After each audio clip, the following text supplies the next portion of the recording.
being accustomed to Nuphy low-profile boards, admittedly, I was quite intrigued what the brand can offer in the full height range. This is a Nuphy Halo75 V2 IO. I've been using it for more than 2 weeks, and I've got some thoughts. Let's quickly check it out. As a disclaimer, Nuphy has sent me this unit for review, but they have no say on the thoughts I have for this keyboard. They're seeing this video the same time as you do.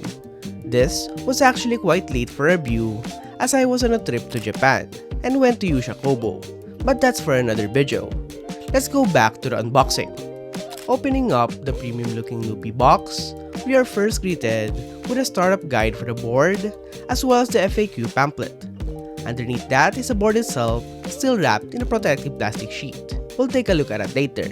For now, let's look at the accessories on top, of which you'll first get the keycap and switch puller combo in this gray and teal colorway, followed by a USB Type-C cable in the same colorway that's actually C2C with a removable C to A dongle on the end, perfect for MacBook use or even for ThinkPads. Last are some extra keycaps should you wish to change the Mac defaults to Windows keys. Finally, the board itself. I've got mine in this ionic white colorway, the same as I've got on my Air60 V2. And I might say, this is one aesthetically pleasing looking board.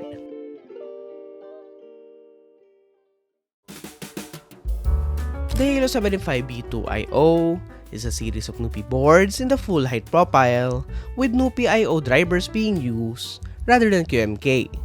This is a 75, but there's also a 65 and 96% version of their Halo series. As opposed to the V2 versions which offers a ton of colors, this only comes in black, ionic white, and Sakura Fizz.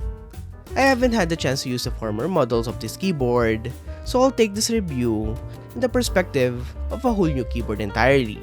Going back to basics, it's an unexploded, 75% layout, full height mechanical keyboard that's filled to the brim with features. At the front, you can see that 75% layout with a blocker on the bottom right for you to distinguish the arrow keys. Alongside the left side is a side light as a status LED. On the top lives the Mac specific function keys, and on the right resides the Halo badge and the navigation keys cramped along the backspace and the enter keys. To the sides, we see a wedge-like profile being cut off in the middle for the RGB LED lighting that borders through the whole perimeter of the keyboard. This is then accentuated with a rail-like design on the bottom that's actually translucent on the non-IO versions. To the rear, we see the Type-C port being bordered with a teal frame, 2 toggles for Windows and Mac mode, as well as for the connection modes, as this is a tri-mode keyboard. Speaking of which, the dongle is nicely situated opposite of that with a little compartment that snugly fits it in. Weighing in at almost 1 kg, it's quite a light board, relatively speaking to its material being used. This board is sandwiched with a plastic on the bottom and aluminum for the top frame. A nice compromise to help out the RGB and wireless capabilities. In my time of shooting this in the studio, as well as daily use, I haven't seen any scuffs or color mismatches from the board, and it having a plastic frame does not show any concerns for the keyboard flexing. Overall, quite an average build quality for this keyboard. Moving over, the PCB here is no slouch. Let's quickly list down all the specs. It's a pipe-in hot swap PCB for MX mechanical switches that implores out-facing RGB for its sockets. It has the aforementioned Nuphy IO software for adjusting settings on the fly, such as remapping, macros, and even light animations. This is done all through their website without installing any extra drivers. It's sort of like BIA, but their own fork of it.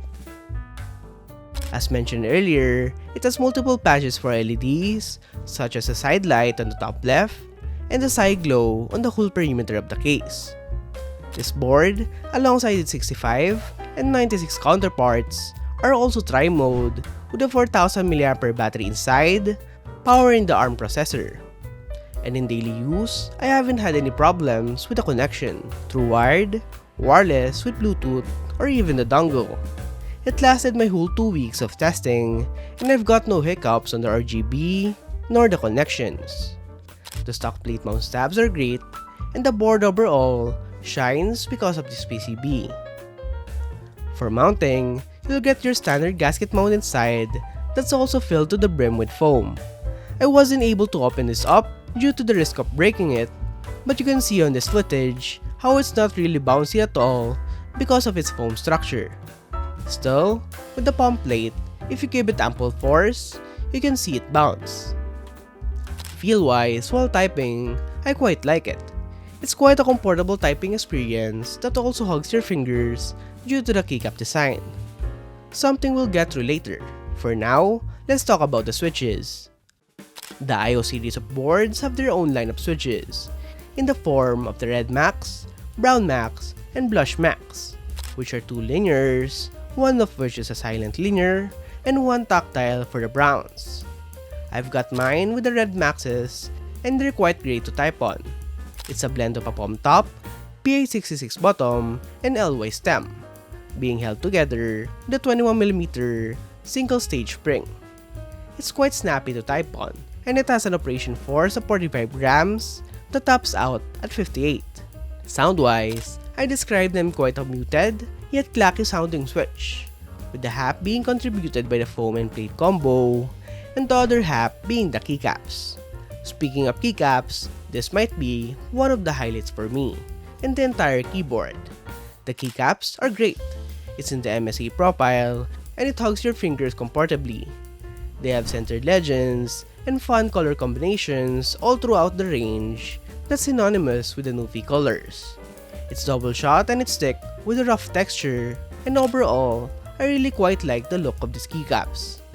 Now, to the all-important sound test. Again, this is a Halo75 V2 in the IO version with a bottom plastic case that is solid, as opposed to the normal V2s which are translucent. So take that in hearing the sound test. Here it is with the Red Max switches, all the foams, and no mods. Enjoy!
For about 129 USD, it's quite a premium board for not having a whole case made out of aluminum.